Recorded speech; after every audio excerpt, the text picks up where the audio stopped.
রাজ্য সরকারের বাংলার বাড়ি প্রকল্পের প্রথম কিস্তির টাকা পেয়েও বাড়ি তৈরির কাজ শুরু না করায় উপভোক্তাদের বাড়ি বাড়ি গিয়ে ধমক ভিডিওর।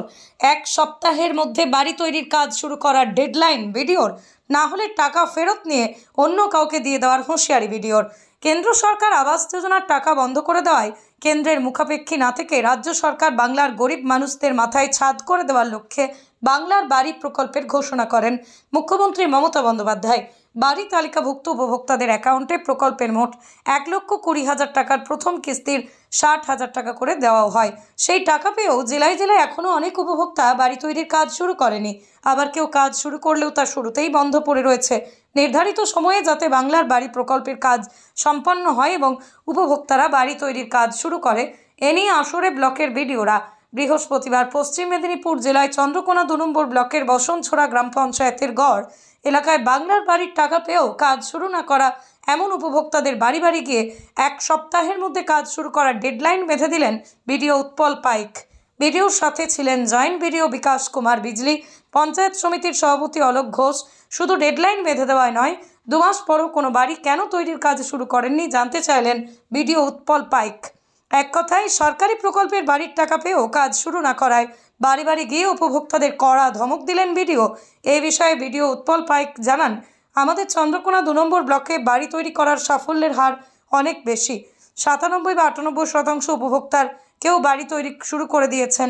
বাকি যারা এখনও কাজ শুরু করেননি, আমরা প্রতিনিয়ত তাদের বাড়ি বাড়ি যাচ্ছি। দপ্তরের আধিকারিক কর্মীরাও নজরদারি চালাচ্ছে যাতে সরকারি টাকা পেয়ে উপভোক্তারা সঠিক সময়ে বাড়ি তৈরির কাজ করেন। বিডিও এও জানান, চন্দ্রকোনা আলু চাষের গড়, এই সময় মাঠ থেকে আলু তোলা নিয়ে ব্যস্ততা থাকে, তবুও আমরা ডেডলাইন দিয়েছি যাতে বাড়ি তৈরির কাজ 1 সপ্তাহের মধ্যেই শুরু হয়। ব্লক প্রশাসন সূত্রে জানা যায়, চন্দ্রকোনা 2 নম্বর ব্লকের 3,789 জন উপভোক্তা বাংলা বাড়ি প্রকল্পে প্রথম কিস্তির টাকা পেয়েছেন। বাড়ি তৈরির জন্য সরকারি প্রকল্পের টাকা পেয়েও 2 মাস পরও উপভোক্তাদের বাড়ি তৈরির কাজ শুরু করার অনীহায় নড়ে চড়ে বসেছে জেলা থেকে ব্লক প্রশাসন। 2.5 মাস আগে টাকা ঢুকেছে, এখনো পর্যন্ত আপনি বাড়ি তৈরি করা শুরু করেননি। শুনুন, আমাদের যেখানে বাড়িটা হবে আমাদের এখানে তো জায়গা নেই। এখন আলু লাগানো ছিল, এই আলু উঠলো, আরম্ভ করবে। মাল মেটেরিয়াল কবে আরম্ভ হচ্ছে তোমার? না কিনা টাকা তুলে নি, বলছে টাকা তুলে কি করবো যখন জায়গাটা খালি নাই, তাহলে আপনার তো বাড়ি তো রয়েছে, তো মাটির বাড়ি তো ভালো মাটির বাড়ি রয়েছে। আপনি 2.5 মাস যখন আপনার হয়ে গেছে, টাকা যখন আপনি তোলেননি, তাহলে টাকাটা আমি আপনার বাড়ি দরকার নেই, তাহলে আমি ব্লক করে দিয়ে আমি যার ইমিডিয়েট বাড়িটা দরকার আছে তাকে পাঠিয়ে দিই। বলুন কি করব? বাড়ি সবারই দরকার। শুরুটা করেননি কেন? ওই যে বললাম যে বাড়িতে ফসল ছিল, যেখানে আমরা বাড়িটা করুন। আপনি এখানে কোথায় করবো? আমি কি একা রয়েছি? আমার ফ্যামিলি তো অনেক আছে, 3টা ভাই আছে, আমরা 3 ভাই। 3 ভাইয়ের মধ্যে এই বাড়িটাই থাকি। মায়ের নামে কিন্তু অনেকদিন তো হয়ে গেছে, তাহলে এখনো শুরু করেননি কেন? মায়ের শরীর খারাপ, হসপিটালে ছিল, এই জন্য শুরু করতে পারি। আজকে তো বিডিও সাহেব আসলেন, কথা বললেন, কি বললেন উনি? সোমবারের মধ্যে 1 সপ্তাহের মধ্যে কাজ শুরু করবো বলে দিই, আর না হলে টাকা রিটার্ন দিয়ে দেবো। বিডিও সাহেব বললেন কাজ শুরু করবে? হ্যাঁ, কাজ শুরু করবো। টাকা তো পেয়েছেন? টাকা আছে। কি নাম আপনার? রাজু। রাজু কি? রাজু ছিলেন, কি বললেন? আপনি তো এখনো বাড়ি শুরু করেননি, প্রায় 2.5 মাস হতে চলল, টাকা পেয়েছেন, কি বললো?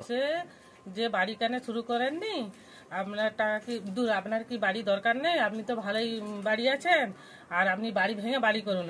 আমি কি একা বাড়িতে আছি? আমার ফ্যামিলি আছে, আমরা 3 ভাই, ওরা 3 ভাই, তাহলে 3 ভাই আছে, তাহলে আমি কি বাড়িটি ভেঙে বাড়িটি করতে পারবো? করতে পারবো না, তাহলে আমাকে পাশে জায়গা দেখে আমাকে করতে হবে। সেরকম আমাদের আলু, মানে যে জায়গাটাই করবো সেটা ফসল লাগানো ছিল, ফসল উঠবে তবে তো বাড়িটা তৈরি করবো। বলছে 1 সপ্তাহের মধ্যে বাড়িটা তৈরি করে দেখান, না হলে টাকা ব্লক করে দেবো, এইটি বললো। ভিডিও স্যার এসেছিল, তাহলে কি ভাবছেন এখন? করতে হবে। এবারে আলু উঠে গেছে মানে আমাকে বাড়িটা শুরু করতে হবে। কেন বন্ধ রেখেছিলেন এখনো পর্যন্ত? কেন বন্ধ রেখেছে? ওই যে বাড়ি যেটাই, মানে যে জায়গাটাই বাড়িটা তৈরি হবে সেটাই আলুটা লাগানো আছে, ফসলটা লাগানো আছে। তাহলে যেই সময় টাকাটা দিয়েছে সেই সময় আলুটা হয়ে গেছে, তাহলে সেই আলুটাকে মেরে দিয়ে কি আমরা বাড়িটা তৈরি করবো? তাহলে আলুটা উঠলে আমরা বাড়িটা তৈরি করবো। টাকা ঢুকে গেছে আপনার? টাকা ঢুকে গেছে। কার নামে বাড়ি এসেছে? মানে যে গার্জেন তার নামে আসছে, আমার স্বামীর নামে আসছে। আপনার স্বামীর নামে বাড়ি এসেছে, তাহলে কি বাড়ি শুরু করবেন? হ্যাঁ, বাড়ি শুরু করবো। আপনার নাম? আমার নাম চম্পা সর্দার। কত টাকা ঢুকেছে প্রথম? 60,000 টাকা সে দিয়েছে। 7,000 টাকা ঢুকেছে, ঠিক আছে। আমাদের চন্দ্রকোনা 2 ব্লকে বাড়ি তৈরি করার সাফল্যের হার অনেক বেশি। আমরা চন্দ্রকোনা 2 ব্লক থেকে আমাদের 789 3789 এতজন লোককে আমরা বাংলার বাড়ির টাকা ওনাদের ব্যাঙ্ক অ্যাকাউন্টে ঢুকিয়েছি। তার মধ্যে প্রায় 97 to 98% মানুষ বাড়ি তৈরি করা শুরু করে দিয়েছেন। প্রায় 40% মানুষের বাড়ি 60,000 টাকায় যতটা করা সম্ভব হয় লিন্টেল লেভেল পর্যন্ত সেটা হয়ে গেছে। ওই 65-70 জন মতো মানুষ যারা এখনও বাড়ি তৈরি করা শুরু করেনি, সেই বাড়িগুলোতে আমরা দেখে দেখে ভিজিট করছি প্রতিদিনই নিয়ম করে। আমার যারা এক্সটেনশন অফিসার আছেন তাদেরকে আমি পাঠাচ্ছি, আমি নিজে, আমার জয়েন্ট বিডিও সাহেব আছেন, আমার চন্দ্রকোনাদুই পঞ্চায়েত সমিতির সভাপতি সাহেব আছেন, নিয়ম করে আমরা প্রতিদিনই বেরোচ্ছি। তারা যাতে ইমিডিয়েট বাড়িটা তৈরি করতে পারেন। কিছু কিছু সমস্যা রয়েছে এখানে। এটা চন্দ্রকোনাদুইটা আলু বেল্ট, এখানে প্রচুর আলু চাষ হয়। এখন আলুর হারভেস্টিং চলছে, হারভেস্টিংয়ের কাজ প্রায় শেষের পথে, আর হয়তো 1-2 দিনের মধ্যেই সমস্ত আলুগুলো উঠে যাবে। তারপরে এখন রমজান মাস চলছে, সেখানে মিস্ত্রি লেবারের একটু প্রবলেম ছিল। 3-4 দিনের মধ্যেই এটা শেষ হয়ে যাবে। সামনেই তো ঈদ রয়েছে, আপনারা জানেন। তো ওনারা কথা দিয়েছেন যে ওনারা 3-4 দিনের মধ্যেই মেটেরিয়ালগুলো যেগুলো লাগে বাড়ি তৈরি করার ক্ষেত্রে সেগুলো ওরা কিনে ফেলবেন এবং আগামী 7 দিনের মধ্যেই ওনারা বাড়ি তৈরি করার কাজ শুরু করে দেবেন। এটুকু অ্যাসিওরেন্স আমরা যেখানে যাচ্ছি প্রত্যেকের কাছ থেকেই আমরা পাচ্ছি এবং আমাদের প্রতিনিয়ত লক্ষ্য থাকবে যাতে প্রত্যেকটা মানুষ বাড়ি তৈরি করতে পারে।